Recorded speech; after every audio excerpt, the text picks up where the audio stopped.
Monday on ABC, it's the return of the classic comedy, 40 Towers. John Cleese stars as the bumbling Basil Fawlty in everyone's favourite comedy of errors. Followed by the humour of Yes Minister. Isaac Wolfson is only the second man in history to have had a college named after him, both Oxford and Cambridge. Who was the first? Jesus. Jesus. Christ. Comedy at its best, following the 7:30 report, Monday on ABC.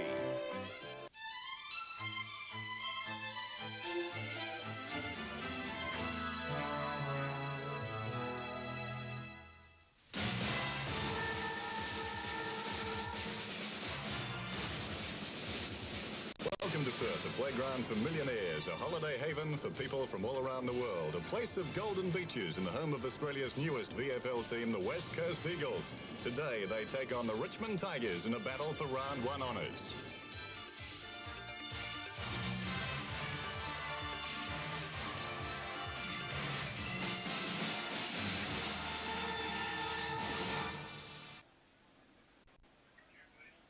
Good afternoon and welcome from Subiaco Oval to ABC Sports' first live coverage of VFL football in this 1987 season. Tim Lane with you, along with Doug Hayward and special guest commentator Hayden Bunton Jr.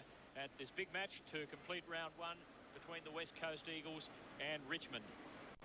2 days of football down, a victory to the Brisbane Bears last Friday night at the MCG, and then 5 matches played yesterday, and this one to complete the first round. Conditions at Subiaco are fine, although they have been fairly windy in Perth so far today. We'll get Hayden to talk about that in just a moment's time. Sides on the field, we haven't really had a chance to have a look at them yet so far, but it appears that Richmond will go in without Smith and Frangalis, and it looks as though the third player out is Roach. So that's unfortunate for the Tigers to go in without their star key forward. And for the Eagles, Dean Turner, who played with Fitzroy last year, will probably be out of the team, as will O'Connell and possibly Main Wearing. But again, Hayden's casting his eye over that at the moment. And Hayden, a chance for me to say good afternoon to you. Very warm welcome. It's going to be a pleasure to have you with us at all our coverage is coming out of Perth, and we hope you enjoy it too. Thank you, Tim. I'm sure I will. I'm very anxious, like all many Western Australians, to see how the Eagles go, and particularly today being an historic day for Western Australians. They've been itching for years to get a crack at the VFL, and having lost players over the years, so many players to Victoria, they have now got their own side in it. So I know everyone in Western Australia is very pleased to see this happen. As coach of last year's premiers here, Subiaco, do you feel that Western Australian local teams now live in the shadow of the Eagles? Well, that's inevitable, I think, Tim. The Eagles will have a huge following here from WA, but I think most people will have a second. They'll follow the Eagles as in mass, and then they'll follow their own clubs. I think club football here will it won't be influenced too much on the Eagles. The only thing that may happen is some of the Eagles players will be playing back with their clubs at various times, so some clubs will become strong on the day because they'll have 2 or 3 of their Eagles players back, and that could make it just a little difficult, but everyone will adjust over here. Conditions today, well, the wind, which has been blowing, but you said to me just before we went to air, has dropped a bit. Favour either end of the ground significantly? Well, it normally comes from the southwest. The Fremantle Doctor, Tim, as anyone that followed America's Cup would know, it comes in fairly strong, and it comes in this time of the year around about this time, and you might just start to see the wind shift over the other side of the ground start to go towards the city end, which is the non-grandstand in the open end. But the huge grandstand at the western end, which is a 3-tier, very big stand, that acts very much to assist the wind going the other way. You actually have the wind going both ways when you get past centre half forward that way. It's an unusual oval, this one, because of that stand. We find once you get it past centre half forward, you're kicking with it, and yet the other side are kicking with it also when it goes out on the outer wing. It's all formed by the cantilever shape of the stand, and it causes a vacuum in front of those western goals, and the air comes in to take, it's like the same thing as flying an aeroplane. What lifts an aeroplane? It causes the ball to go very much towards that end with strength. And that enables Western Australia to kick all those miracle goals in time on in State of Origin matches. That does happen, Tim, yeah. But I think today you won't find the wind will have very much influence. It's not that strong, and we haven't had any really strong southwesters here for the last few days because of a cyclone up north, I think, somewhere, and it may be, these conditions may prevail for the whole day. One thing I will say, Tim, the oval is looking very well. About 2 weeks ago, it was a shambles. It was very high. They had Kaikuri on it, and you can see where the top dressing is just settling down. They top dressed it very late, but it looks good. Toss has been made. The match about to get underway. Doug Hayward, good afternoon to you. Have you picked up who's in and who's out? Well, not any more than what you've just said, Tim. I've been listening to Hayden to get the strange vicissitudes of this ground, which is somewhat like the MCC Hayden, of course, which gets all sorts of funny winds and currents billowing through it, but here they're getting ready to start. Tigers going from left to right. The Eagles in the opposite direction, obviously. And the umpires in this last match of round 1 for 1987, McDonald and Castle. Umpire McDonald with the ball. And the umpires under scrutiny as well over interpretations that they're employing this year. So here we go. The West Coast Eagles at home to Richmond. The first bounce in the first VFL game at Subiaco Oval, and Peart with a big fist on puts Richmond into attack. Egan, floating hand pass over the top. Clark overrunning it. Narkle. Pressure. Pushed in the back, says umpire Castle. And Narkle for the Eagles takes the free kick in the last line of defence. Narkle, hand passes. It's Pios towards the centre of the ground. Well played, all courageous Rioli. Down he goes, that one will have hurt. And Maurice Rioli, who's a great favourite in West Australia, takes the first nasty knock of the game and kicks it quickly downfield. In front there is Palmer. It's punched away from him, but umpires are called a halt to play, and back it comes, and Maurice Rioli will take that free kick. A little bit of a fracas, but nothing serious. And this is one of the men that Richmond will be hoping will turn on a blinder. He'll change the whole complexion of the game. Big hand pass off. Long floated a full forward by Wilson, Richmond recruit. And the first score is a rush behind to the Tigers, doing most of the attacking in the opening moments. Zanotti putting the ball back into play for the Eagles. And well taken by McNish.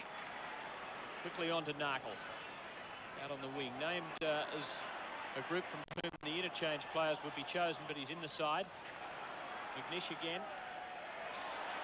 And the Eagles working the ball into attack. Laidley.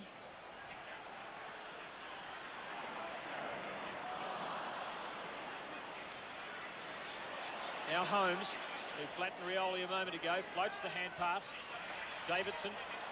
Good pressure from Egan. Good tackle. Glendinning. Long bomb. Beyond half forward. Inside 50 metres now. Pressure from Lee. Thompson playing his first game for the Tigers. Now Burton. Well brought down by Malaxos. Great chance now. Keane. Curling left footer. Curling. Great goal. Off the boot. It was going to miss almost in the direction of the behind post, but it just kept curling around. And maybe they're those wind patterns. Well, Laurie Keane knows his overwhelming for next Subiaco player, and when Laurie decides to give that hook in, it's usually very accurate, and he kicked a lot of goals last year for us in that same pocket. So you'll find Laurie Keane will be a little bit of a headache down there if he starts getting hold of that ball. Back at centre, bounce, and Mark Lee comes charging in. Ichenko taken by Rioli. Rioli out to the flank, and well played Zanotti, but it's picked up well and driven downfield by Eustace, and here comes Miles punching it well down in front of him. Nicely done. Out to Lamb. Lamb, a clever hand pass to Brennan. The trouble here for Davidson, who did it very, very well. And tumbling over the top, the umpire's letting it go. Waitman goes down. In comes Pearce. Down he goes. And it's really fierce football at this stage. He gets one around the neck. And they're going over the top with pushes in the back and everything happening. Little Wally Matera takes the free kick, sends it out wide. In front, it looks like Richmond's Bauer, who missed it. Narkle dives at it but can't take it. Back it goes to Bauer, and Bauer's got the chance from the 50-metre line with a very long left footer. Downfield, a big leap up there by Rioli in the goal square, and the ball is eventually pushed through to one behind. Notice Davidson, he's very groggy. I think he's coming off. He got 2 knocks there within a minute. So a couple of players crashed in the match. Pios now from between back pocket and half back, dropping short of the centre, and a fine mark for the Tigers by Piet. Back at Richmond for a second crack, already with his 3rd VFL club, and there's a Tiger on the ground and in trouble. Kick to half forward. Mitchell on home turf, but in unfamiliar colours. Ischenko, loose hand pass. Barrage. And now Lamb, centering kick. Pushed by Rioli, no free kick. Richmond very lucky there. And now the free kick goes Richmond's way to Rioli, who I thought might have been penalised in the first instance. Well, we saw it on Friday night, and the umpire's new instructions for season 1987 seems to be to let it go. Downfield, a big leap in front there. Over the back, it's nice running by Chikarsky. Chikarsky shoots for goal and puts it through. Very good play, very aggressive play by a man who's normally a half-back flanker. He read that very well, Doug, off the pack. I saw Zanotti come up to the pack and joined in with it. But the Richmond player just forgot about the pack altogether and judged it was going over. Yes, for half-back, it was well done. So the Tigers in front by 2 points after 5.5 minutes.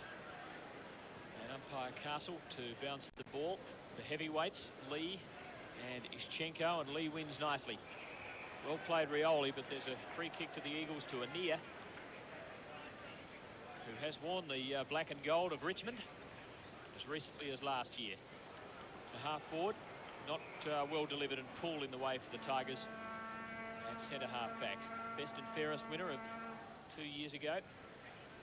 Chip pass to the centre, puts Palm under a little bit of pressure, but nice delivery in fact, and found him quite comfortably just outside the centre circle. Indirect out to Burton on the wing, but he's got space, and that's the name of the game. Goes long to full forward.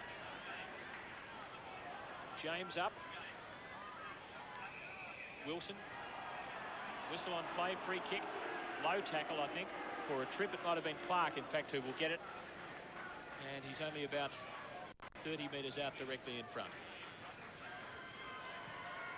Very disappointed Ross Glendinning then, who gave the free kick away.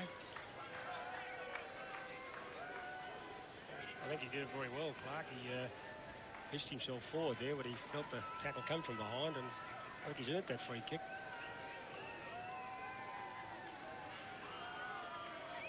Not too difficult a shot. Clark, not Walsh. It's offline, up goes the roar, and that tells all. Up goes the silence when Richmond kick a goal, and up goes the roar when they miss. Short to Glendinning, beautifully done. Glendinning half-back flank out aside. Downfield looking for Renstead. Rioli's there with him all the way. Awkward bounce favours Renstead. Onto his left foot, centres it across towards Barish, and Barish takes a good mark. Hand passes back. Pios down towards where McNish is running with it, and a good chest mark. Very good player, this one. And there's the 50-metre mark, which he runs past. Short one across to the pocket. Easily done. Looks like Laidley. And Laidley now is only about 25 metres from goal. Well, actually, man on the mark is standing just 25 metres from goal. The angle is not a difficult one. Probably about 45 degrees. Sunshine just temporarily going out as the Perth man comes in and shoots for goal. The Eagles didn't look good. One behind. Well, lately he normally plays on the half-back, did with his club West Perth, and this year's his first experience on a half-forward, so I guess he hasn't had a lot of time kicking for goal. It showed. He was lucky to score a minor. Good long kick out of defence, and well played Lee. Shades of the 80 grand final when he knocked everything on. Mitchell to Waitman. This is a good move by the Tigers. The champion rover blazes away and misses the lot, or does he? Scores are behind, in fact. The Tigers fourth.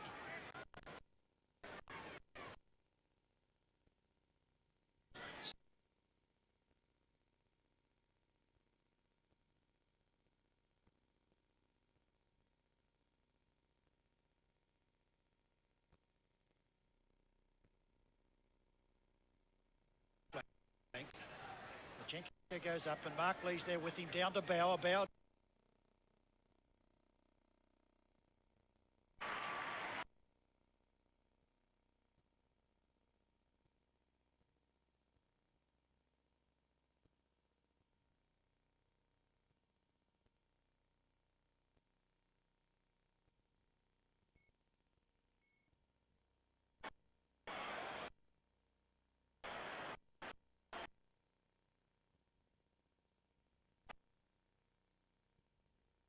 And 5 minutes ago. Lee does it well though. Now Rioli from inside 50 and puts it through. The Tigers second, combining very well that time, and they've made a pretty good start to the match in strange conditions for most of them, although a few Western Australians in the lineup. They lead by 9 points after 10 minutes of play. Yeah, that was well done by Rioli to follow down and take that handball. I think he and Renstead, Murray Renstead, the Eagles centreman, are playing wide of each other. Rioli's been down into his forward line without anyone coming down with him, and Renstead's done the same the other side. So we might find I see he's now on Rioli's gone onto a hard forward flank now, so there's interchanging there. Yes, there might be the message, otherwise go out to Renstead because he's so dangerous, Rioli. Well played, Mark Lee. Out wide looking for Chris Burton. Burton gets a good bounce. Across it goes, and easily for Palm. Not so easily for Palm. Gets it across, and it's not a good one to Egan. In chips Anea, turns and twists, and it's always Richmond looking at him. Mark Lee will go for this one. Well played. Very well played by the little fella Holmes. Out wide it goes and picked up by Barish. Barish recovers ground and centre wing position. Over the top, Cowie's got the chance and takes a good mark and runs into teammate Poole. Named at centre half forward, but obviously back in defence. Thought about Poole and then decided on Wilson. Gets himself into a hole. Good tackle by McNish. Still a chance for the Tigers. Burton paddles it out in front of Cowie. The two big men, Cowie and Keane. The Eagles there in numbers. Narkle. 2 against 1 in Richmond's favour. And Poole conservatively, safely for a throw-in back pocket for the Tigers. Only about 10 metres around from the Eagles' right behind post. Come the big fellows. It was Cowie went high. Down it went towards McNish, and McNish has bounced one through. Well done. Well, Hayden, he's always looked very dangerous to me. The couple of times I've seen him on television. Well, yes, McNish has he's played 3 seasons with Subiaco, and in that time he really has developed. We call him the cat because he's one of the few players that can spring around like he does. He's one of the few players you're allowed to take his body one way and put his arm out to pull the ball in. He's very quick on his reflexes. You just saw then. 12 minutes gone, first term, and nothing between them, apart from the 3 behinds by which Richmond lead. But in general play, we've got a real contest. Barrage well tackled and penalised. Aggressive stuff from the Tigers. And Palm, who came to Richmond from Western Australia, originally South Australia, now Clark. Getting the break on Brennan, who had got the break on him just a moment earlier. Alexander on the phone, dishing out the instructions as Clark from just outside 50 metres. Kicks well off the boot. It's a good kick. Fine kick by the Richmond makeshift full forward for their third. And the Tigers lead by 9 points after almost 13 minutes of play. Yes, he's opened up very well, Clark. In fact, he's been in the play every time he's come down there for a player that was makeshift, as you say, Tim. Richmond have obviously got some fairly versatile players. Yes, I think it's an outstanding performance because he was a ruckman last year in his first year and tall beanpole, but he's done well in the most difficult position. In come the big fellows once again, 2 very vigorous players, Mark Lee and Alec Ichenko. Down it goes, swinging at it off the ground, missed by Anea. Hoofed over the back, and an opportunity now for Palm. Palm dodges very cleverly and has got the chance for a long one downfield. In front, it's well anticipated by Miles. Miles is that centre half back. Has lots of time to drive it. Chris Burton in front and in front nicely. Well played Matera. Taken away from him there by Egan. Cleverly across to Poole. Poole out wide where Roskell and Jennings underneath this one to take the 5 mark. Half back. Skipper to the wing, the Barrage. Poole takes it away from him. Got him high, but Ball across the line when that happened, and the umpire not feeling that there was any malice aforethought, so no free kick. Ischenko in front of Lee. Waitman at ground level, but he's beset. Ball up, just Richmond's attacking side of the wing. Well, here comes two packages of both over 100 kilograms from the ruckman. Well done, even Stephen. Waitman, the little man, gets it. In trouble was Egan. Picked up nicely by Pios. Pios downfield. Bennett comes in and beat his opponent pointless. He was not in position early, judged it perfectly, and that was a good mark and a thundering kick to Keane. Keane will mark. He missed what he should have taken. Opportunity to get out of danger for Richmond here, and they're not doing it well. Battling for it down to the ground, and that was lost. The umpires let it go. Here's Poole. Poole gets it out wide, and this time it'll be Palm. Palm steadies and gets it across well. Taken by Mitchell. Back to Palm is clever. Palm's got a long shot downfield looking for Simon Clark. In front was Miles, and over the back it goes off his outstretched fingers for one behind. And perhaps a little lucky was the former Collingwood player. Didn't get the one clean grab at it. And, could well have been costly. He kicks it in, looks for Pios, who takes it at half back. 23 plays 13. Richmond in front. Pios kicks the ball and his boot almost as far, but finds Narkle nonetheless, who marked the ball while the trainer picks up a boot. Narkle just backward of the wing when he took the mark. Mark will come forward at the centre line with a 15-metre penalty. Goes for Bennett. Ryan in close attendance. Laidley fumbling. Eustace clears. Pios again. Mark or free kick on the centre line. Yes, I think I'd play him the mark anyhow. That centre half back. I think Richmond have got what benefited the breeze. Markley goes up with Bennett, and beautifully done to Malaxos. Malaxos out, it goes to Anir, to Matera. Matera's going to have a shot for goal from about 40 metres, and Matera does it brilliantly. Beautiful piece of teamwork. And Bennett's looking good, Hayden. Yes, that was well done by Malaxis. Obviously, they've been told to play the ball over the top. I noticed that Bennett tried to get the ball over the top, and there you saw Malaxis push the ball over to Matera, the Ant. He's been hasn't been known for his kicking strength in the past, but he's obviously worked on it because that was a very prodigious straight kick with power behind it. Made no mistake about it.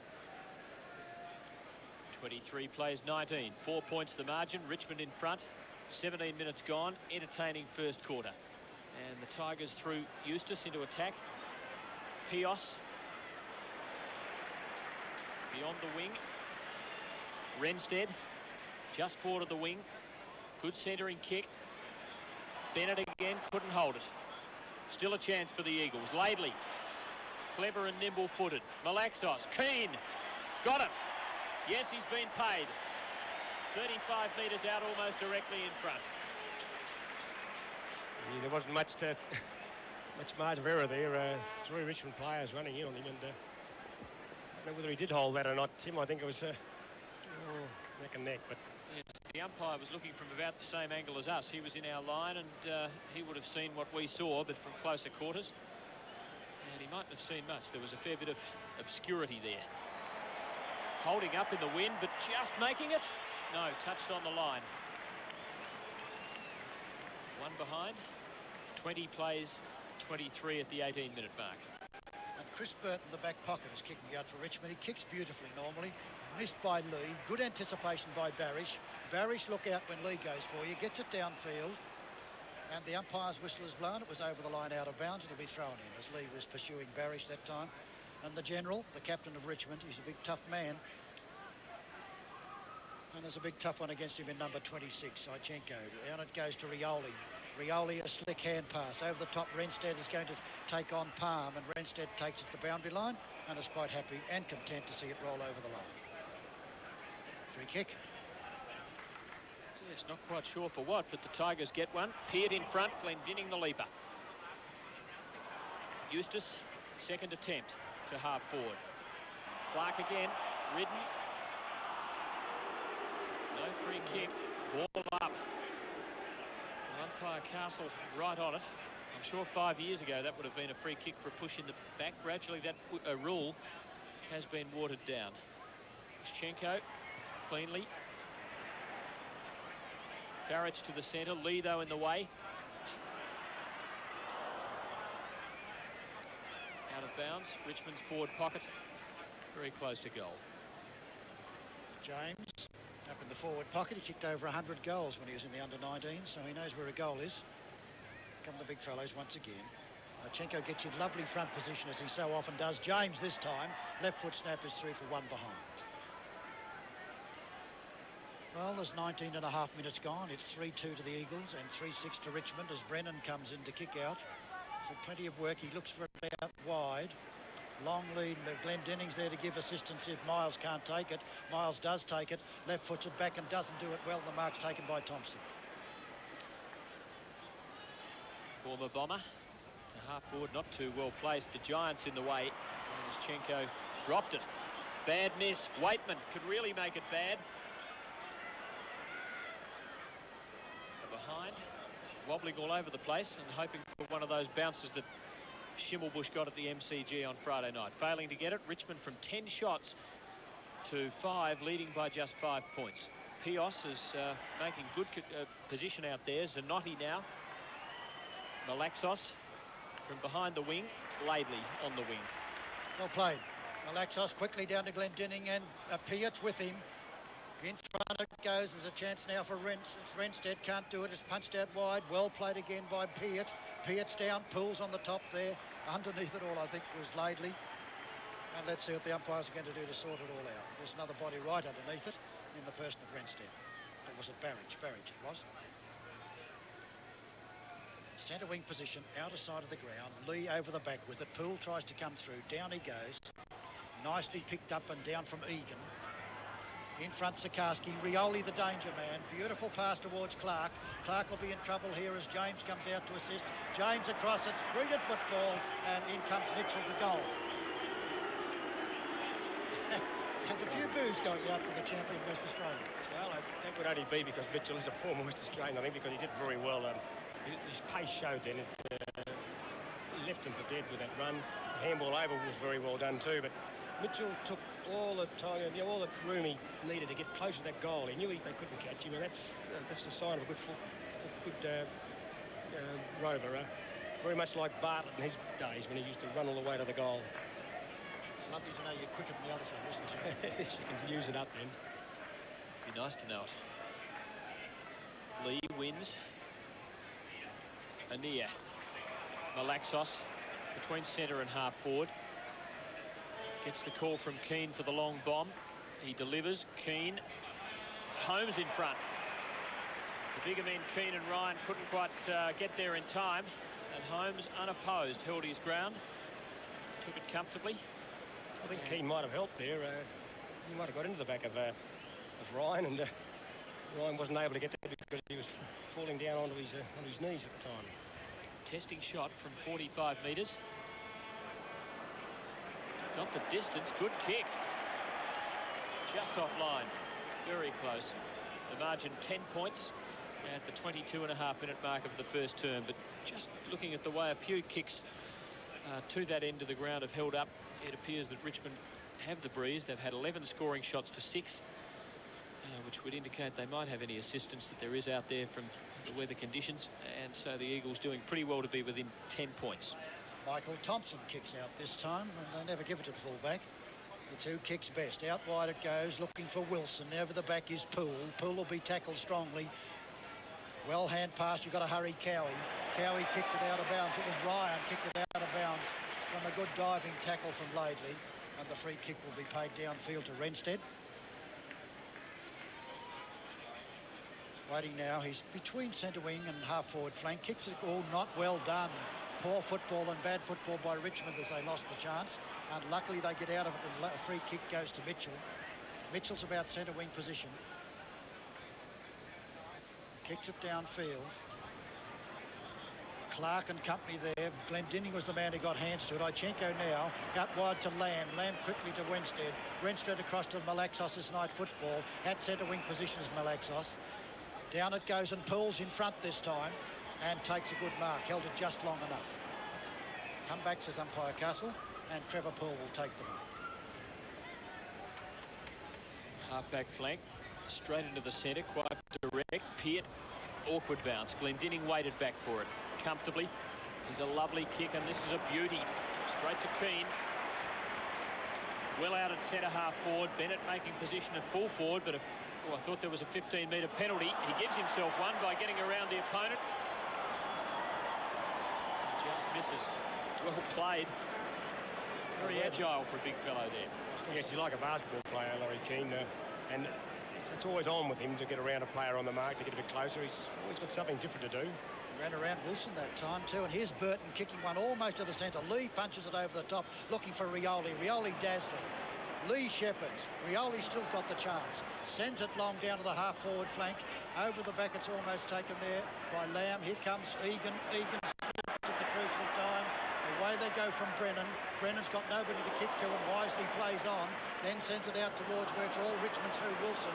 Wilson turns and he gets past the opponent this time and tries it downfield. In comes Clark. Overran it badly. Still a chance for James to give it to Egan. Egan's on the half-forward flank, tackled by Pios. Hooks it back towards the goal square, and it's a good-looking kick. It's an excellent kick. Barry Rawlings, the runner, former Richmond captain, and great. Super goal.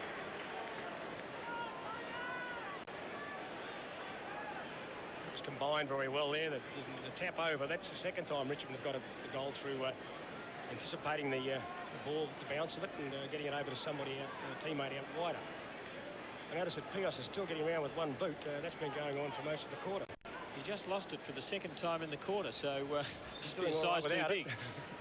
We're in time on, almost 26 minutes gone, so that's a very handy goal. And the Tigers looking to go into attack again through Eustace, but eventually a ball up forced. Narkle at the bottom of it. Umpire McDonald to bounce just outside the centre circle, as Narkle might have had his nose rubbed in the turf. Come the Giants again. Well done, General Lee. Nice play, Lamb. Lamb short out towards centre wing. Trouble here as Poole comes down towards Renstead. Renstead's got 3-1 against him. Narkle comes in. Tackle when not in possession, I thought. Umpire doesn't agree and intends to bounce. We noticed, Hayden, on Friday night that the umpires only gave 4 free kicks in the first quarter, and it does seem to be the edict out. Yeah. Not many free kicks. So they've really got to be on. Here's Bauer. Matera takes it away from him. Well done, little fellow. Beat the paddock foot. And that puts them downfield, and it went straight to Lathing, who missed badly, which gives Burton the chance. Nice play, Holmes. Holmes across it goes. Narkle, the danger man. Very slick hand pass. Barrage across. Look out, Malaxos. Malaxos across it goes to McNish. McNish dodges cleverly. Left foot snap and misses badly. Well, that was exchange and eventually lost. That was McNish that dropped the mark, Doug, earlier, and he should have held that, and he had the chance then to notch up the Eagles' 4th goal, and wasn't able to do it. Ball touched off his boot, so a throw in the forward pocket. Keane doing the ruck work from behind. Holmes running into Poole. Ball up 20 metres out from goal. 27.5 minutes gone, so the Eagles looking for one before the break, trailing by 15 points. Wilson pressured, Poole pressured, and goes for the line quite deliberately, but not penalised. Another throw in, but still well within scoring range, just 30 metres out. Keane comes in to do some ruck work against Cowie. Keane won it off slightly. Kick off the ground was good football, Eustace. Down it goes, and Nichenko says, look out, Rioli, I'm going to shepherd you. And Renstead gets it out wide to Lamb. Lamb's in trouble from Wilson. From Mitchell. Mitchell then hand passes to Noah in particular, picked up by Matera. His second piece of dazzling play. That kick is going to get someone into trouble. Straight up there, Malaxos, brilliant. That was a dreadful bomb to have to take, and Steve Malaxos did it beautifully. Yes, nice. I think the wind helped there, Doug. With that one, it held it up, and then it pushed it forward a little bit, suiting Malaxos, who was in front, and he made his position very well. Yes, and he certainly showed tons of courage. Stephen Malaxos, who played with Hawthorn and had a bad time there. A short pass, well played. Easily across. That makes it just that bit easier to Holmes. But just Malaxos, who went to a club, I guess the only club in Melbourne that he would have struggled to make a regular game with, because he was such a similar type of player to the famous Lethal Lee Matthews, who was that time was captain. Well, Holmes, who kicked very, very well earlier in the game, kicked a long one, which just missed. Comes in now from only about 35 metres. That screws away at the last moment. Bad luck, and misses what would have been a very valuable goal for the Eagles. Yeah, that must be causing trouble out there, because Holmes is normally, you know, very deadly in front of the goals. Would allow for it and isn't allowing enough. Beyond the 29-minute mark, 14 points the margin as Michael Thompson plays on. Kicks well for Lee, puts him in perfect shape. Well done, though, by Yushchenko to make the spoil. Eustace, hand pass not quite spot on. Near enough, not good enough. Anea, chance for the Eagles yet. Barrage. Well pressured, though. No, high tackle, says the umpire. Mitchell was the offender. And Barrage from just forward at the centre. There was no lack of courage in Barrage. Good-looking kick out for the height of Keane. Keane almost took a very good one. Eustace with the ball. Has time now. Left puts it long downfield, looking for Sikorsky. Pios, who's played well, outmanoeuvres him. He's still got a lot of pressure against him. Did it very, very well. Out it goes to Renstead. Renstead downfield to Malaxos, who takes the mark. Right on the boundary line, and he was just inside the line. No, it was out. And the free kick will be paid, of course, out of bounds on the floor. Poole at half back. Peart well spoiled by Glendinning. Renstead from just behind the centre line. And there's the siren. So at the first break, the Tigers have a 14-point lead against their highly fancied rivals, the Boom recruits to the VFL, the West Coast Eagles. A 14-point margin in Richmond's favour. The goal kickers, all singles in the first term. For Richmond, Mitchell, Egan, Clark, Rioli and Chukaski. And for the Eagles, Matera, McNish and Keane. At quarter time at Subiaco Oval, Richmond 5-7-37, leading the West Coast Eagles 3-5-23. So there we are at Subiaco Oval, and here we are in our Melbourne studios. Good afternoon and welcome to our first Sunday coverage of live football. And this is where we're going to be every Sunday of the season. Hopefully you'll be with us right around Victoria. Certainly looks like a better day over there in the west, a very blustery, gaily day in Victoria, though the breeze having some effect over there. Richmond kicking with the aid of it in that term, and the Eagles, renowned as slow starters, have the benefit of it in this next term, though I don't think they started slowly there. It was the Tigers right with them. We'll be joining Tim and the boys very shortly for a continuation of play. Well, it's a big day in sport right around the country and a big day on ABC television. As soon as we conclude our telecast from Subiaco, it will be Sports Arena, and Charles Slade has joined me in the studio. Welcome, Charles. Thank you, Peter. All those West Coast games are going to be like State of Origin matches, aren't they? Tremendous interest over there. There certainly is, and good to see a big crowd there. I think the biggest crowd we had yesterday, around 25,000 for the grand final replay, and looks like it may go close at Subiaco Oval. They'll be ever so hard to beat over there, won't they? Are you a football fan? We know you're an all-rounder. Yes, I've adopted North Melbourne, which wasn't so good on Friday night, and I'm a closet Fitzroy supporter, but that didn't go so well either. So a bit of a bad weekend for me. Yeah, we might be watching this one pretty closely to see which way you're going to swing. Oh, we've got a big show coming up today. I've seen some Peter. famous faces around this. You have. We've got a guest host coming in because we'll be featuring the athletic titles from the Sydney Athletic Ground today in our show this afternoon. We've got a guest host, one Debbie Flintoff-King has come in to join us to give us a few expert comments. Perhaps Australia's most preeminent track athlete at the moment, looking at her performances over in Edinburgh. We're going to be covering the men's 800 metres, the hammer, the 4x400 relay, the women's 400 hurdles, the women's high jump and the women's 200 metres. So Debbie will be giving us the benefit of her knowledge on all those events. So some itchy feet. She couldn't be at the titles themselves, so she's done the next best thing. That's right. She's been good enough to come in and at least have a look at it, even though she's not there. There's some other action on in the west besides football too. We're the Ironman. Crossing live to Scarborough Beach in Perth for the Australian Ironman titles, where Dwayne Tyres will be going for 3 in a row up against Grant Kenny and Craig Riddington. That'll be about 5:30 our time. That should be good. Highlights of the first round of the World Motorcycle Championships with Wayne Gardner and Kevin McGee. Curious, Gardner overseas is a sort of $1 million megastar, hardly known at all over here, but he's had a tremendous record at the Suzuka track in Japan, so he'll be looking for a first-up win in the World Motorcycle Championship. And Kevin McGee is certainly a golden boy in Victoria, so he's done well in practice. It'll be good to see if he can get up there. His first crack at the real big time, so we'll see how he goes. We're also bringing rugby sevens from Hong Kong. Australia, of course, the premier rugby union team in the world, and there's the World Cup coming up, the inaugural Rugby World Cup coming up later this year, so it's sort of a curtain raiser for that. And we've also got some jet skiing from Noumea, which is some fantastic vision of the people on their jet skis. That sounds like your style, jet skiing. Yeah, does it? Never done it myself, but it certainly is good to look at. We've got some show jumping from Red Hill, Victoria, the Mornington Peninsula Grand Prix. Some nice pictures from down there with John McNeil commentating.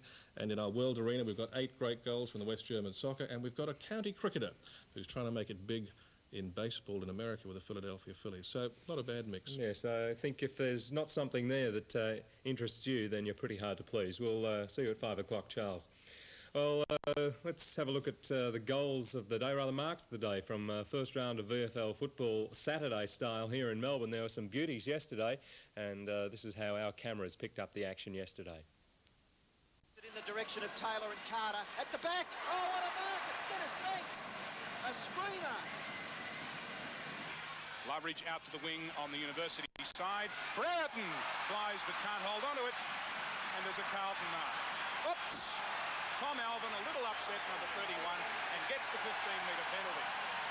A long kick, a very long ball into the forward line. Kappa! What a screamer by Warwick Kappa. And he struts his stuff at Victoria Park in the first match of the season. Blatten, he of the curly locks, towards centre-half forward. His target, Dunstall! What a great mark! Player Bolton's got 20 metres from 65 out. Kappa up, brilliant mark!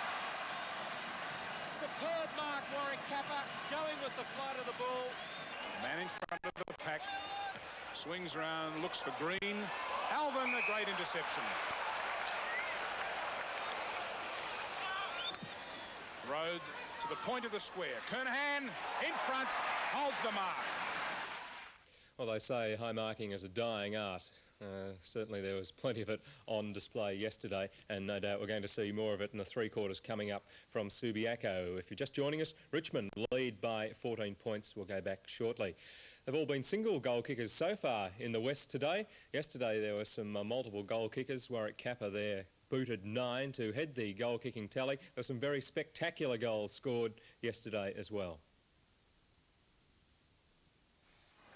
Coming in is Bayes, snap! Yes! What a goal! Mark Bayes, opportunism and supreme skill. Carlton tidying up. You better kick it, David Glasgow. Tuck to Dunstall. Left hand ping away at goal. This is close. It's a goal. Meanwhile, Turner's away. Handball to Risalakis. Oh, beautiful interception from Healy. What skill. Caps it off with a glorious pass to Kappa. Plays on, right. Oh, the Swans doing as they like. Mitchell will go right to the goal line and bang it through. Forward, held up by Krasicka, but he gets the handball away to Mitchell, tucks it under the arm, playing his 50th game, and finds Kappa's chest. Kappa, handballs, shot at goal from Healy, yes! So some great skills from the Sydney Swans. They're really dominating there in marks of the day and goals of the day. They look a force to be reckoned with. We'll be back at half-time from the studios, but they're underway again in Perth. Tim Lane. Well, welcome back where the second term has just got underway and the Eagles are on the defensive but getting out of trouble. Zanotti the hand pass, Yushchenko to Holmes. Puts the home side into attack to Malaxos. On the half-forward line, but much too far out to score. Narkle made good position. And now he is close enough to score, 35 metres from goal. The angle, as you can see, is very tight. Narkle back home after a stint with St Kilda. Good kick. Crowd leaving us in no doubt. He scored the Eagles' 4th goal, his first.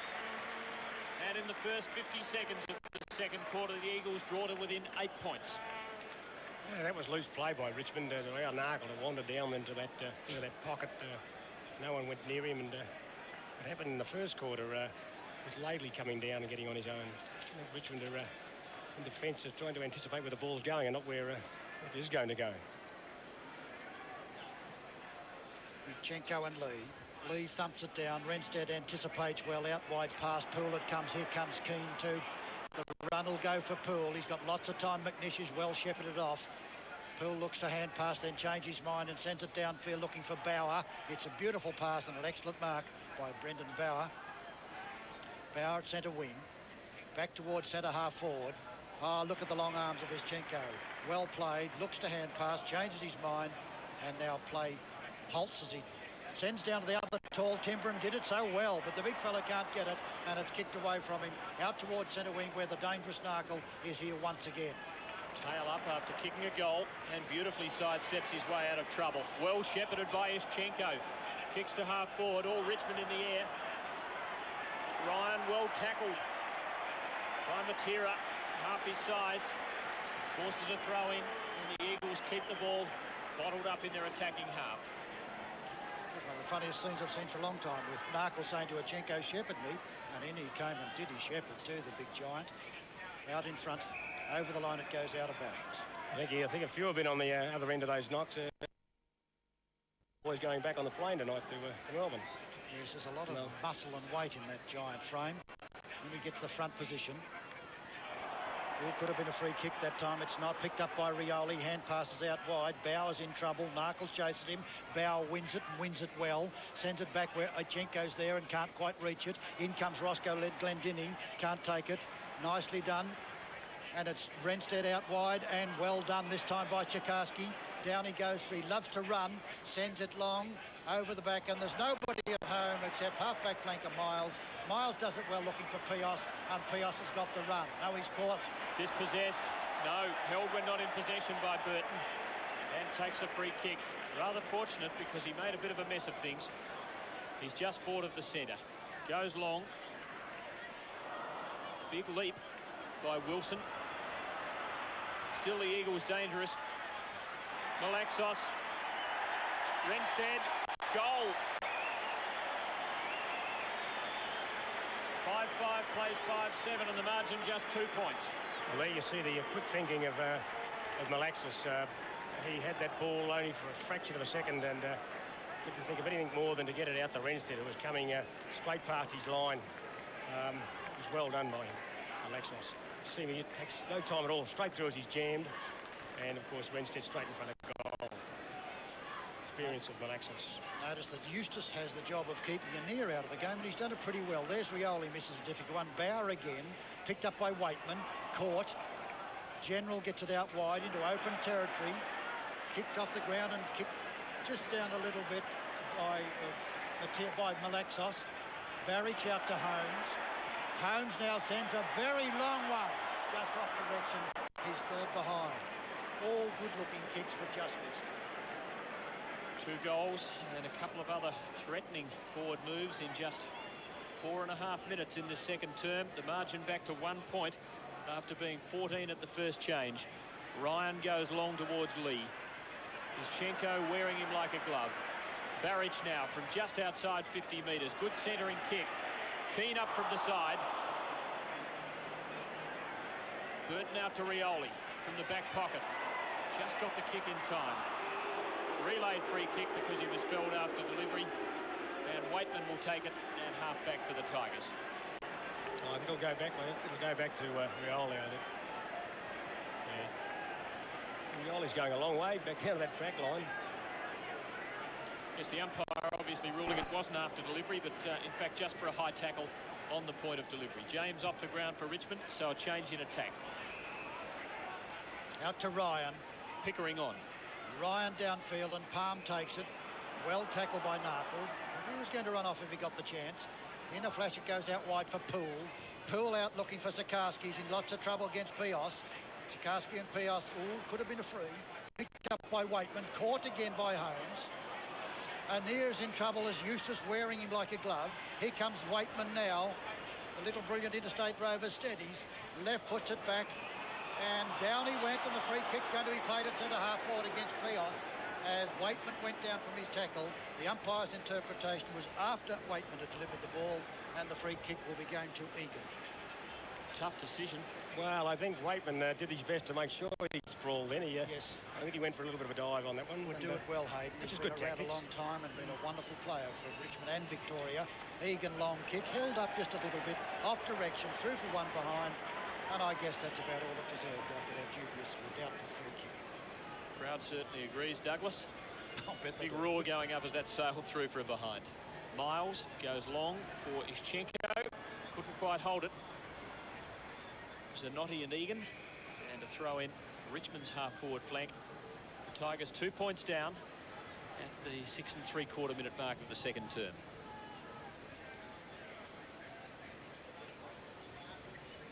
Big battle going on between those two. Here's Eustace. Hooks it over his shoulder. Running with the flight of the ball, there was Mitchell. Taking it over the line was Brennan. Richmond in attack, about 45 metres from goal, out a half-forward flank. Clark takes over the ruck duels. Eustace then kicks it downfield. Underneath it, Pios. Follows on strongly, runs into Pickering. Nobody can break away. Here's an opportunity for Egan. Egan's taken away by the Eagles. Downfield it goes. Oh, well taken by Holmes again. Holmes has got someone at home and easy down there. Here comes McNish, the danger man. Can he get around him? Hand passes, dangerous to Bennett. Bennett cleverly across it goes and too slow. Well done, Keane, eventually. Well done. Took his time, but he got the goal. I thought he was going to take too long, Hayden. And put them in front for the first time. Well, it did look like King was going to take too long, but his sidestep was definite. He knew the momentum that the oncoming player had up. I couldn't understand why Andrew McNish was sitting on his own in the centre-half forward area there, and no one was anywhere near him. Probably should have been stopped at that spot, but McNish did it well to pass it in as he did. Well, the handball it over as he did. 3 and 8 minutes. And the home team, West Coast, in front by 4 points in the early stages of the second quarter and with momentum gathering. Natira couldn't get the hand pass clear of the pack, and umpire McDonald to bounce it again. Once more right in the circle. 42 plays 38. Ischenko and Lee, giants of men, both over 100 kilos. Matera boots the Eagles into attack. Richmond there in numbers. Oh, that was a great mark by Wilson. He didn't hold it all that long, but my word, he did well even to get it onto his chest. He's got to come back, the umpire ruling that he hadn't gone over his mark. Let's have a look at it again. Oh, he held it just about until he hit the ground, and I think it was worth it. That's enough for the effort anyway. Well placed for Chikaski, who's done well. He's just backward of the wing. Looks onto his right boot. To half forward. Egan outreached. And the free kick going the way of the home team to Miles at centre half back. Wilson hasn't played all that well apart from that big mark. Out wide, McNish and Wilson. McNish a clever mark. Wilson just a bit late. And I've got a feeling that Wilson should be close. He's supposedly looking after McNish. If he is, it's a black mark against him. Down looking for Keane again. Keane and Ryan. Here comes Burton. Burton then hooks it out looking for Bauer. Bauer gets a very unlucky bounce, which gives Narkle the opportunity. Narkle twisting and turning and held. Should take a free kick. On it goes to Keane again. Keane downfield into the danger zone. Ryan hits it down towards the boundary line. Bennett pursues it over the line, but it's out of bounds.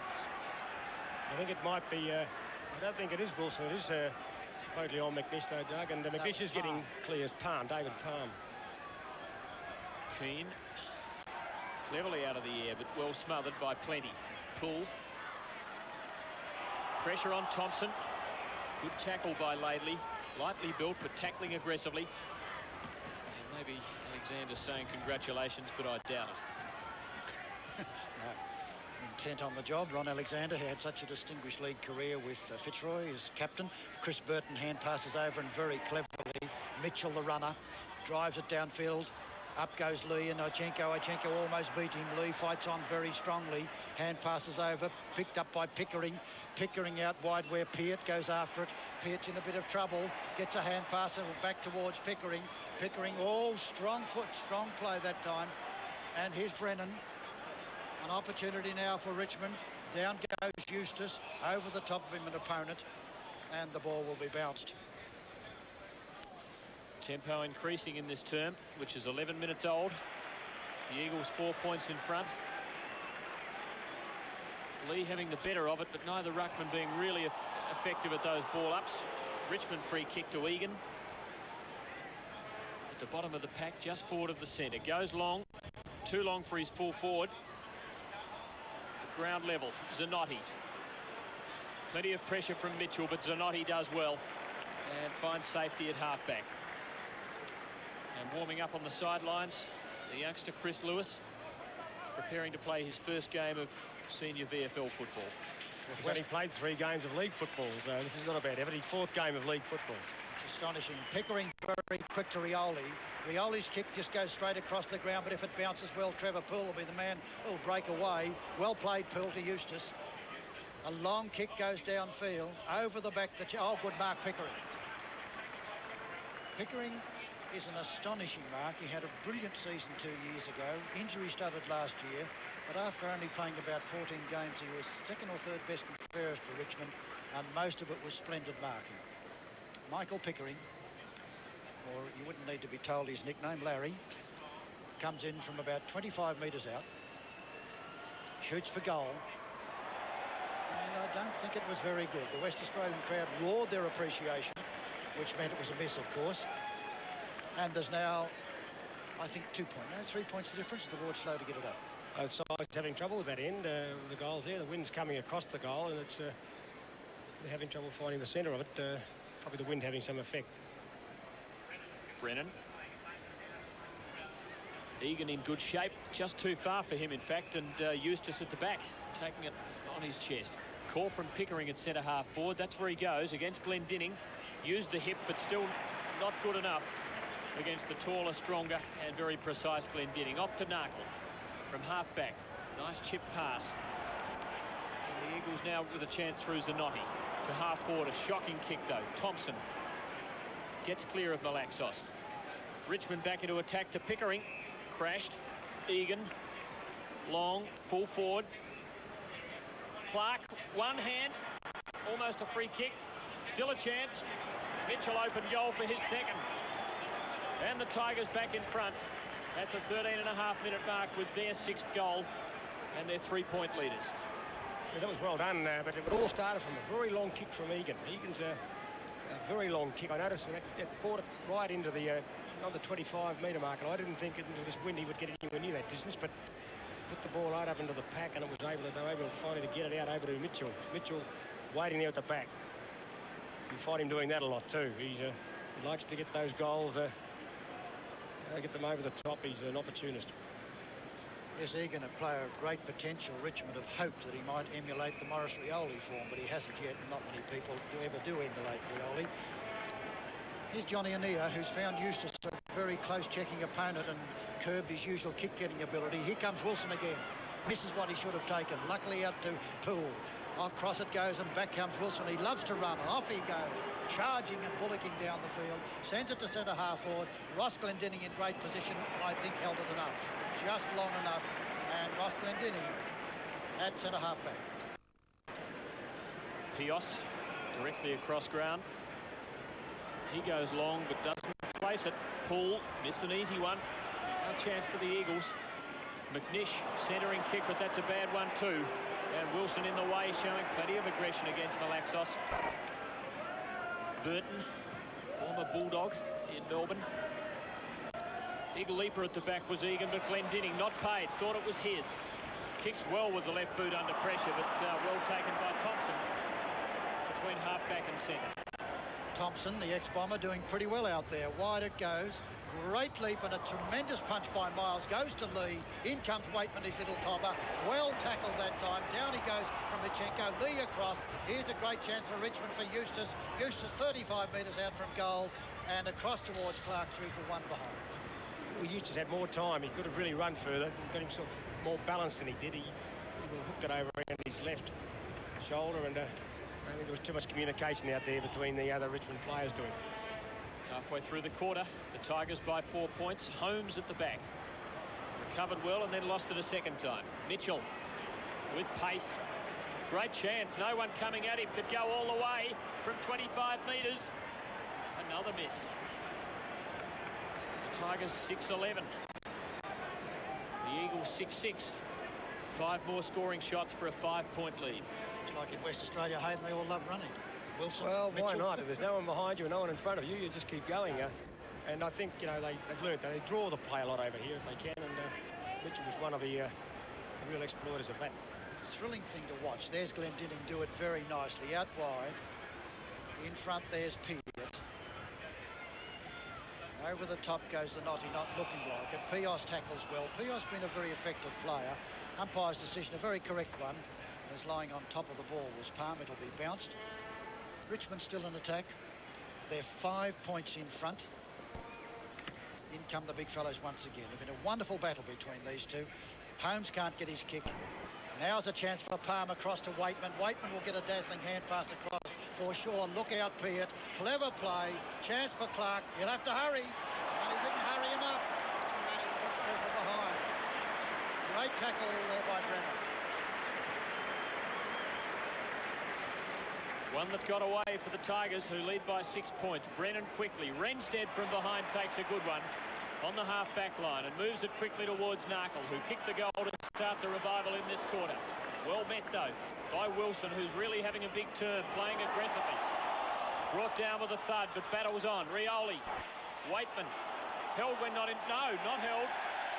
Dispossessed of the ball and penalised for holding it by umpire Castle, who was right on the scene, and Holmes takes the free. Well, I think that was a fair enough decision. Then the Eagles are tackling very hard this quarter. Richmond is getting the ball, but they're getting caught before they can get it out to someone properly. Bennett was the man who went for that, and Glendinning kicks off the ground. Over the back it goes again to McNish. Very clever football out wide. His chance. Well played, Lewis. Absolutely brilliant to Matera, and he puts it through. That was lightning football by Lewis. Beautiful hand pass, and the tiny man Matera, the smallest man in the ground, puts it through for Major. Well, that's Lewis's first touch of a VFL football, you might say, and he did it very well. McNish helped up the field further when he scooped it out. There's a lot of understanding between that half-forward brigade. Scores level at the 18.5-minute mark of the second term. 48 plays, 48. Richmond 5 more scoring shots, but not capitalising as well. Lee took one in the mush and got the knock straight to Chikaski. Rioli. Well played, Rioli. Pickering now. Palm. Under great pressure. Just got rid of it in time. Waitman. Lovely sidestep. Rioli to put the Tigers in front, and does. Good goal. Greeted with stony silence. Broken just by a few boos. But a very good goal to Richmond, and once again, the visitors, 1 goal to the good. I think the locals didn't agree with that decision. I think they thought there was a holding the ball there by Pickering, but... I think there wasn't there, Hayden? I think he was held fairly long by the Guernsey, whether he's retarded too much or not, but I think the umpire was out of view of that. It was hard for him to pick it up as Pickering was swung around. But he doesn't miss too many when he gets on the run, Rioli. I thought he might have passed it over and made certain of it, but he was fairly confident he could get it from there. And that was Rioli's second goal. He's been moved away from the centre up to the forward line. He's dangerous wherever, of course. Well played, Holmes again. Holmes out to open territory of the half-forward flank. Ryan comes out in front of Bennett. Chance for McNish again. Bennett fights against him pretty strongly. Out it goes from Lewis again. Across to Narkle. Down towards the boundary line. McNish can't reach it, but again, a very quick hand pass by young Chris Lewis. And it's out of bounds. Great struggle. Richmond started the quarter 14 points in front. 20 minutes into it, they lead by 1 goal. James about to come back for the Tigers. Relaxos couldn't get boot to ball. Waitman from out of defence. Well taken, Narkle. Inside 50 metres, long bomb. Just offline. And Richmond's lead cut to 5 points. Well, I'm quite sure that in Melbourne we never really saw the best of Narkle. West Australia is often referred to as Mr. Magic, and we've certainly seen it here today. He's been a brilliant player. Here's Chris Burton again. Very long kick out wide, looking for the high marker in Pickering, but beaten point. What a beautiful leap by Jeffrey Miles. Splendid judgment. Now he sends a long one down to the teeth of goal. Over the back it goes from Keane. McNish tries to break away. He still fights, but he's caught on the ground with it. Running into trouble, and strong play by Thompson. Thompson gets it out of danger. Waitman's got the run of it. No, it'll be his teammate. Palmer will get there first. He's eventually shepherded Farmers. He's got away eventually and kicks it straight to Ichenko. Renstead now fights for it. No, it was Pios, and eventually umpire will bounce.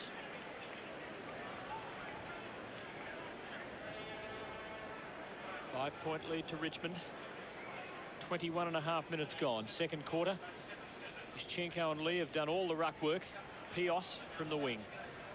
Malaxos, elusive bounce though. Lewis, brilliant blind turn. Wheeling onto the left.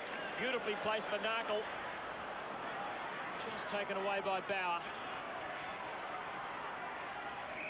And sees it over the line. Lewis showing tremendous skill already. And just a couple of flashes into the game in his 5 minutes or so on the field. Yes, we're seeing a young man who's going to be a champion there. I'm almost certain of it at this stage. Matera pushes his opponent to the ground. Umpire still not giving free kicks. Steve Malax is looking for one.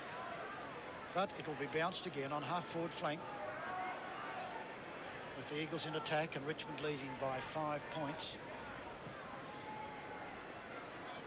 Cowie's the man who thumps it out towards the boundary line and gains temporary respite for his side, out of bounds.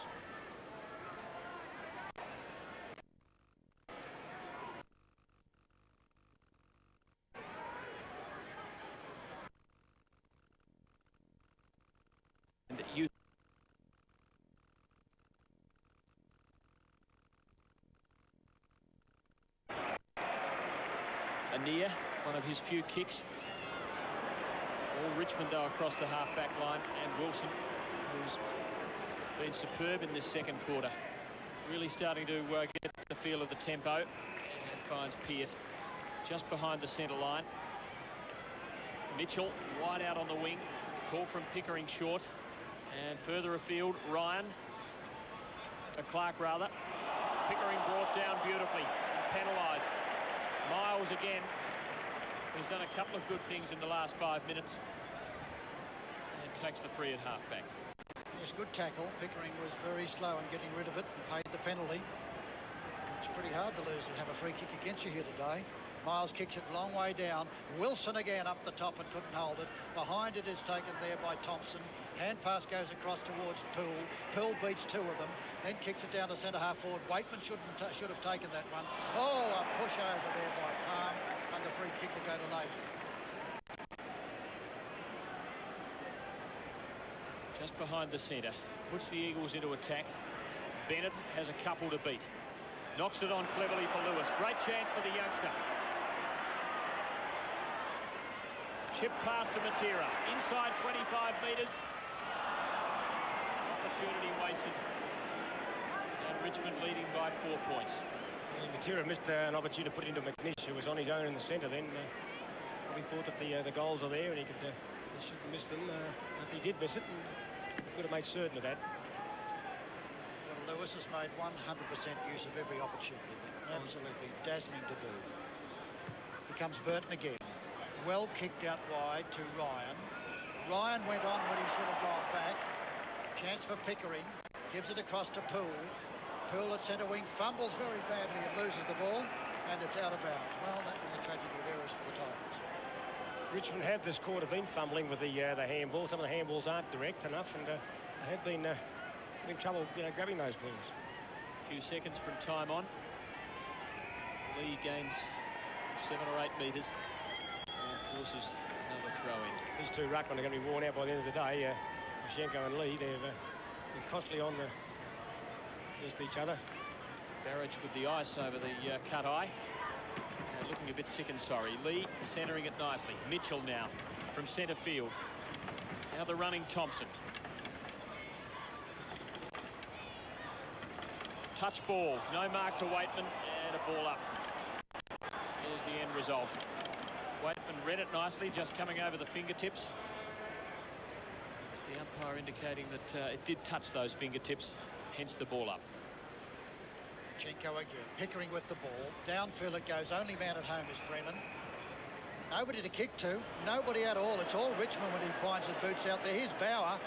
Can't pick it up, but he's got time to get it across to Rioli. Rioli cleverly across to the flank. Eustace is there. Will have a shot for goal from 40 metres.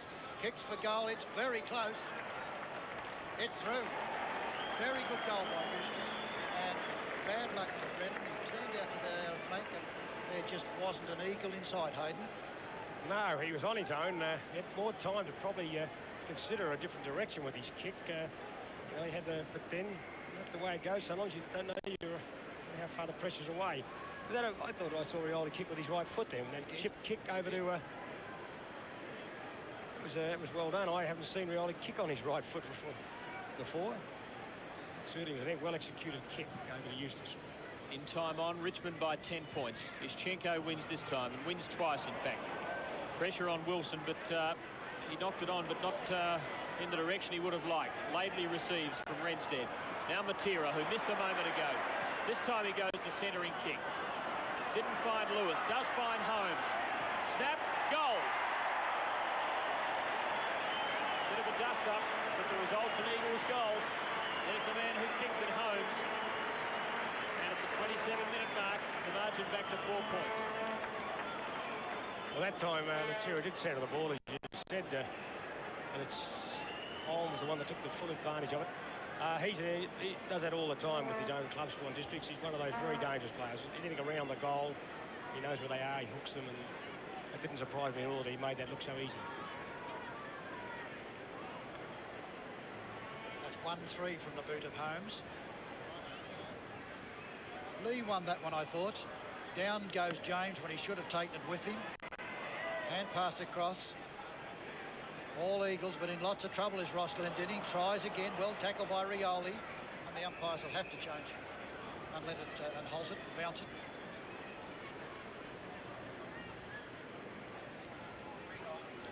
Late in the quarter, the Eagles have kicked 5. Richmond have kicked 3 goals in this term. It'll be about a 29 or 30-minute quarter. Miles, back to the centre. Good use of the body. Wins. No, a Shepherd. Matera's been penalised. The ball's coming back, and that's a surprising decision. I was about to compliment him on the use of his body, and he's been penalised for shepherding. When you're that height, you've got to do something, and he was putting arms out. Wilson takes the free. Off to Thompson. Tigers running well at the end of this quarter. James in front. Good spoil from Pios. Waitman. Knock on from Lee. Clark couldn't quite get onto it. Brennan does. Clears. Well done by Lewis. To half forward. Finds Malaxov. Didn't quite have the meterage to get the run on. Now puts it out in front of Bennett. He's got it. No, he hasn't. He ran under it. Holmes again. Bad bounce.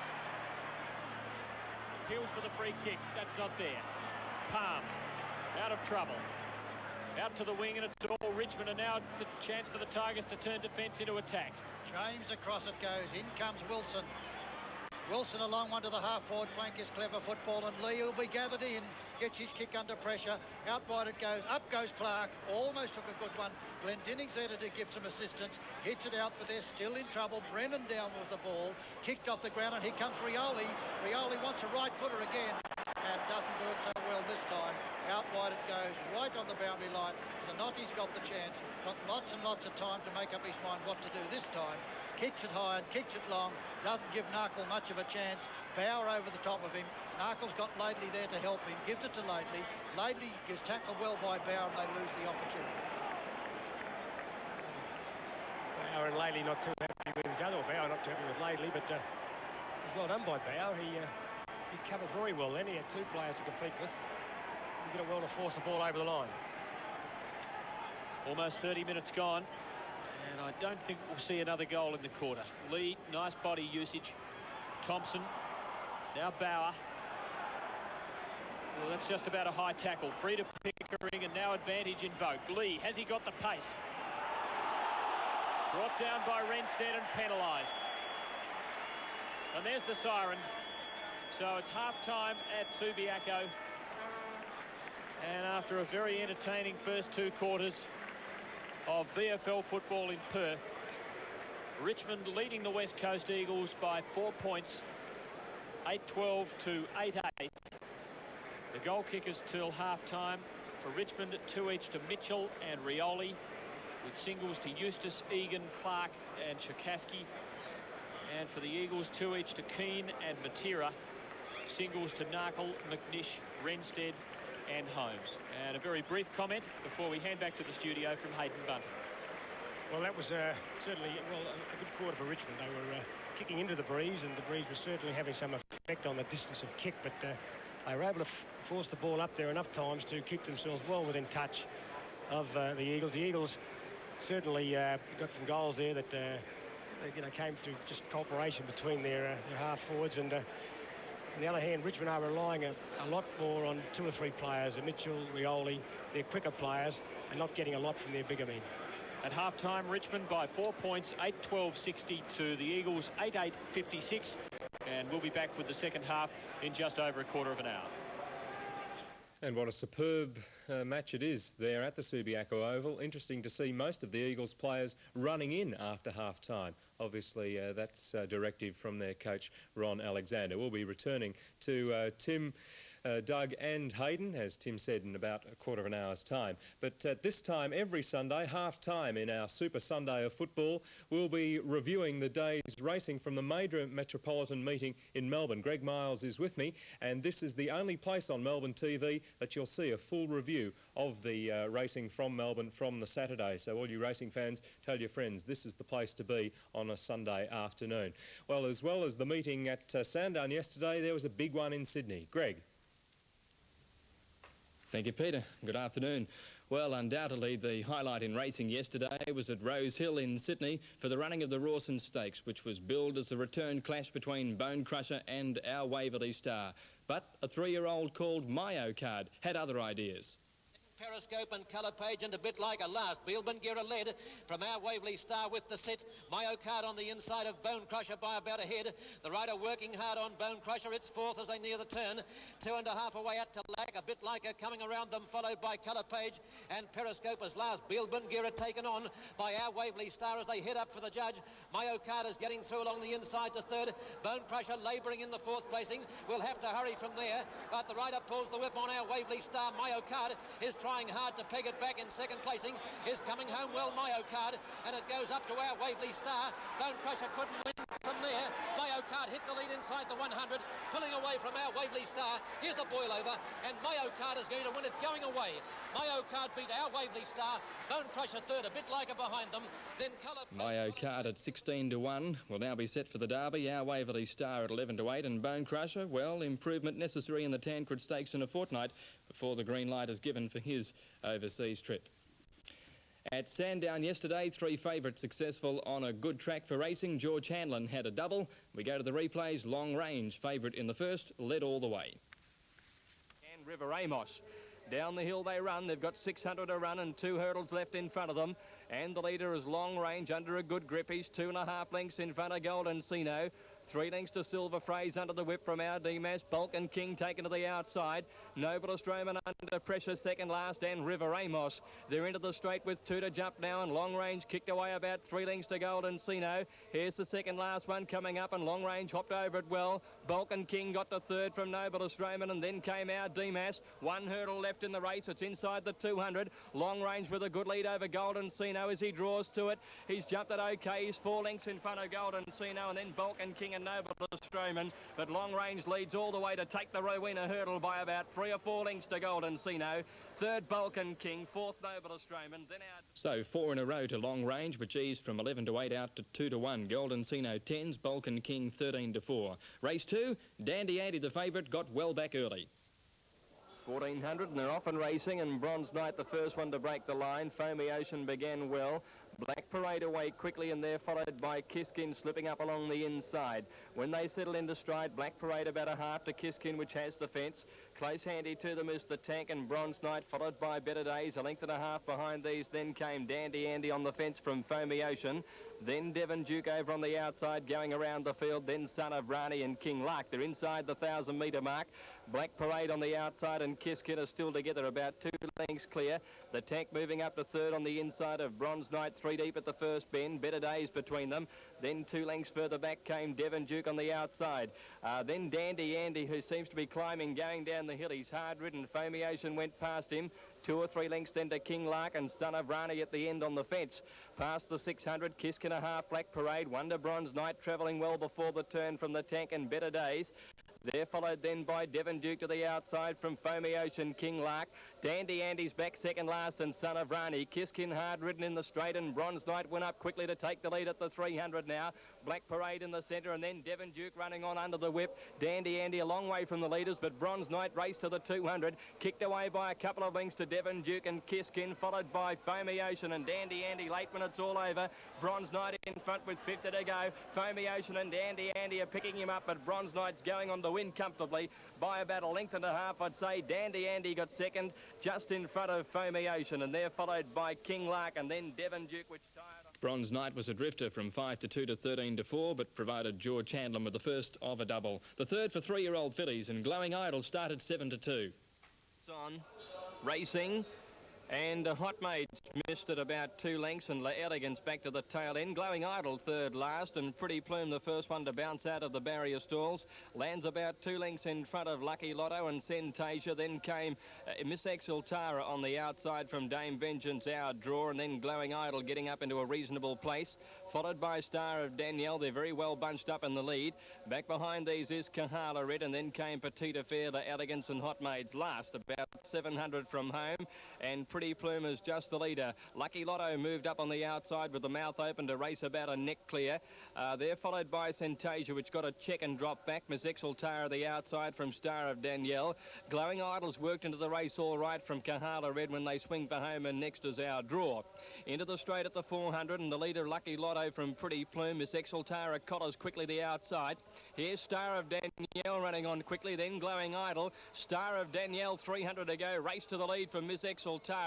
Then Glowing Idol followed by Lucky Lotto and Kahala Red. Star of Danielle about a length in front of Glowing Idol, getting up along the inside. Star of Danielle more than a length in front of Glowing Idol when they get near the post, and Star of Danielle wins by just on a length to in second placing over on the inside Glowing Idol. Then Miss Exultara. Hot Maid made up some ground. Then Lucky Lotto. This filly's only raced 3 times. That her second win, and certainly there's more in store. Well, Square Deal was favourite in the next, back from 9 to 4 to 11 to 8, but had no luck. They're set, lights on and racing. Caught them well. Strawberry Ranch, Disputed Pearl, Hidden Power away quickly. Hello Melbourne going fast from Hit the Bid, Top Innings and Lord Tiamo, and then King's Onyx. They're followed by Square Deal. He's further back than centre field. In fact, he's about 4th last. When they settle into stride, they've got about 900 metres to go. Hidden Power, Canny Dance together, trying to head them off on the outside, and doing so Prince of the City. Hello Melbourne wider out. Bit of shuffling there. Hit the Bid came back. Check Square Deal. When they went towards the 700, Lord Tiamo whipped round the outside with Hello Melbourne. They're the 2 leaders to King's Onyx. Then Prince of the City, Strawberry Ranch, followed by Canny Dance, and then Top Innings and Hit the Bid getting going again. Couple of lengths Disputed Pearl, followed then by Taken to the outside Square Deal, then Shining Glen. Hidden Powers drifted well back with Faithful Thought, and Mr. Voodoo tailed off. They're in the straight now. Lord Tiamo raced to the lead from King's Onyx. Hello Melbourne. Strawberry Ranch hooking to the outside. Disputed Pearl getting a run, one from the fence, and then came Top Innings. Many chances. Lord Tiamo just the leader. Disputed Pearl got up on the inside. Top Innings the outside. Canny Dance the centre. Lord Tiamo, Disputed Pearl, they've come together. Lord Tiamo's beaten off now by Disputed Pearl. Top Innings coming at Disputed Pearl, but Disputed Pearl wins by a length to Top Innings. Third might be Hit the Bid on the outside from Shining Glen in a photo. Faithful Thought rattled home. Then well, the boil over race there, Disputed Pearl at 33s. His form probably entitled him to be a bit shorter, really, but he drifted in the ring. Top Innings was a nice run first up. To the 5th, and Mystic Monarch was favourite.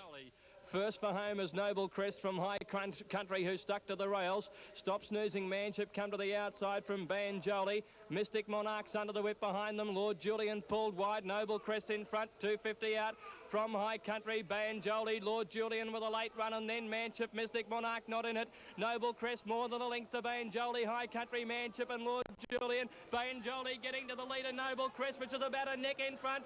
Banjoli's grabbed them near the line and got up to win. Banjoli from Noble Crest. Lord Julian's probably run third from Manship and then Stop Snoozing. Banjoli finished 2 well on the fence at 7s. Noble Crest 8 to 1. Lord Julian at 10s, and Mystic Monarch was 7 to 2 and a 2 to 1, but was disappointing. Now the Country Cup and exact favourite. Now they're all in the stalls, ready. The lights on. Racing. And they jumped away to a good start too. Just after the jump away, it's Recab over on the inside, a narrow leader. Going up is Skipton Town, Sir Sapphire, and also Fiery Aspect looking for the lead. My Regard handy to them. Just behind them, Surfleet, Mandershot, and then Sky Monarch, Nakundra, Chippy's Gold, followed by Peterbird, Mintmaster, and Exact. About 1,200 metres to go, and the leader Recap a half to Sir Sapphire. Fiery Aspect on the outside. A length to Skipton Town, Nakundra getting up on the inside, and they're followed then by My Regard, one to Surfleet and Sky Monarch. On the rails, Mandershot, 3/4 Chippy's Gold, a half to Peterbird, Mintmaster, and Exact. About 900 from home, and Recap 3/4 to Sir Sapphire, one then to the Nakundra with the run of the race on the inside of Fiery Aspect. He's followed by Skipton Town. My Regard the outside of him from Sky Monarch. Then Surfleet. Mandershot the fence from Chippy's Gold, 3/4 to Peterbird. One to Mintmaster, second last, and Exact last of all. The favourites racing at the tail.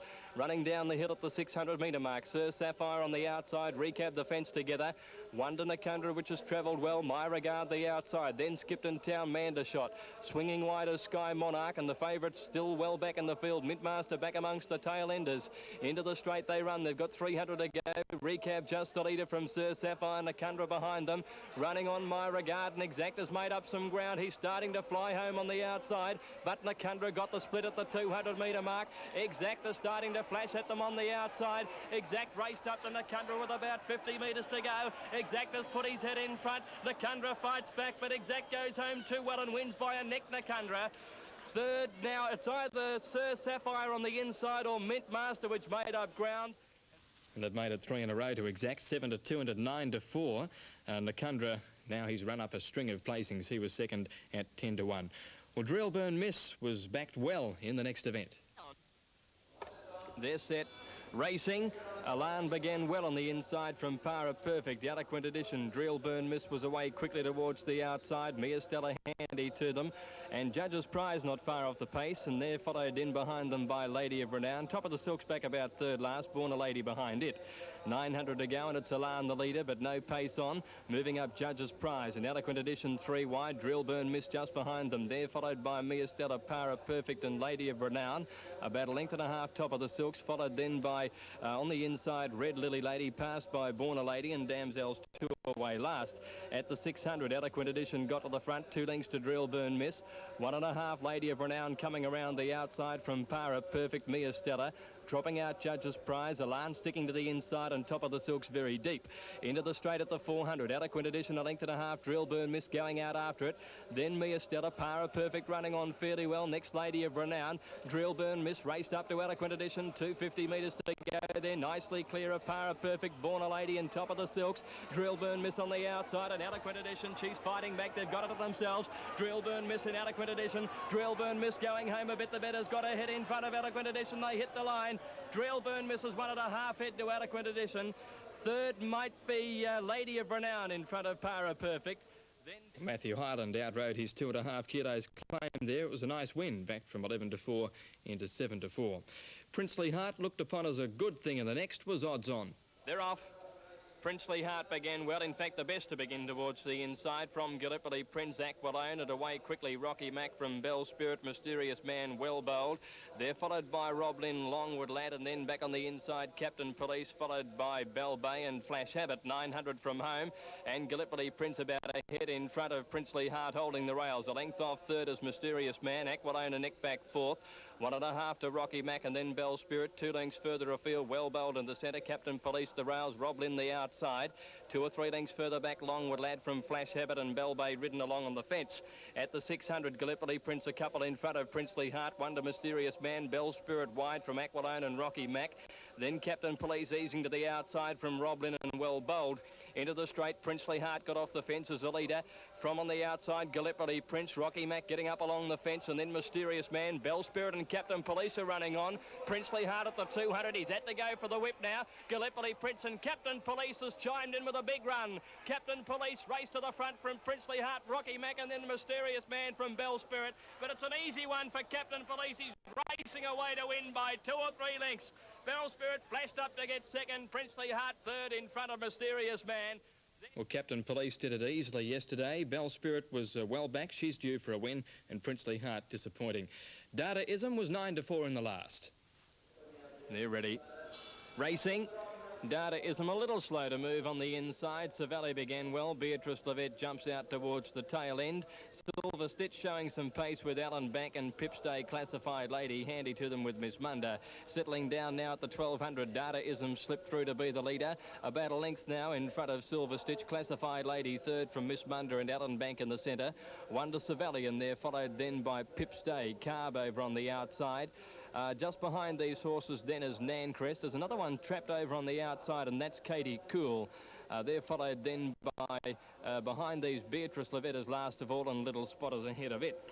Running down the hill now, and the leader Dadaism with a nice break of about 3 lengths. Running second is Silver Stitch from Miss Munda, and Classified Lady getting up along the rails. 3 lengths to Pipstay being niggled at, and they're followed then by Carb taken to the outside from Savelli. Well back is Alan Bank, which seemed to get a check on the turn, and a mile from them into the straight Beatrice Levette. They've got 400 to go. Dadaism came to the centre of the course, led 2 or 3 lengths to Classified Lady, looked to be the big danger.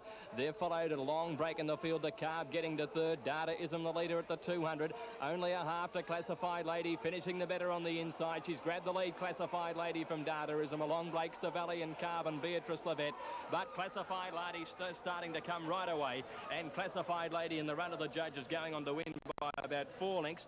Dadaism slowed to a walk to get second. Beatrice Levette flashed up for third. Then came Classified Lady, too good for them in the last at 4s, beating the favourite Dadaism. Check of the double at Sandown yesterday, $16 for 2 pairs of 7s, and the quaddie, 2727, $411.80. Well, now a check of racing during the week, and we go to Geelong on Tuesday, Flemington on Wednesday, Bendigo Thursday, Traralgon Friday. Next Saturday, we're at Caulfield. That's all in racing. Footy's just about set to go. Back to you, Pete. Thanks, Greg, and as you saw, it will be Caulfield next Sunday at half-time that Greg will be reviewing here on our Super Sunday of football. Just about ready to go back to the Subiaco Oval, but before we do, let's look at the half-time stats. With a half of football to go, they make very interesting reading. It's the Eagles dominating in the kick department, 25 more than the Tigers. They've got 16 more handballs marks, but look at the handballs. It's the Richmond side who are dominating there with 34 more than the team from the West Coast, which would indicate, you'd think, that perhaps they haven't quite got onto the VFL style of the running handball game, even though there are, of course, many VFL experienced players in there. Free kicks even as scoring shots, 2 more for the Tigers, and they lead by 4 points at half-time, and the ruck duels pretty even as well. Well, the VFL Tribunal sat this morning on the reports from Friday night's game at the MCG under lights between the Brisbane Bears and North Melbourne, and they also make very interesting reading as well. Jim Cracker was reported in 3 separate incidents.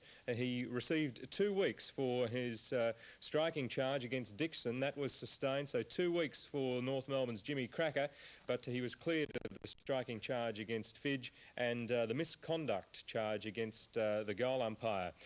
The interesting reports or the findings of the tribunal are in regard to the time-wasting sentences that weren't handed out to Bernie Harris of Brisbane and John Holt of North Melbourne. Both players were cleared, backing up the umpires on time-wasting and reported for similar charges yesterday. Jeff Rains of the Brisbane Bears was today, and he's received 2 weeks. So the first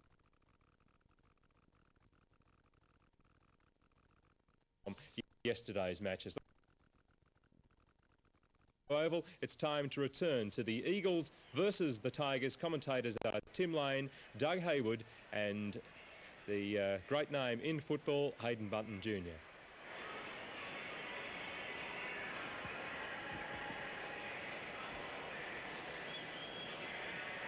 Up.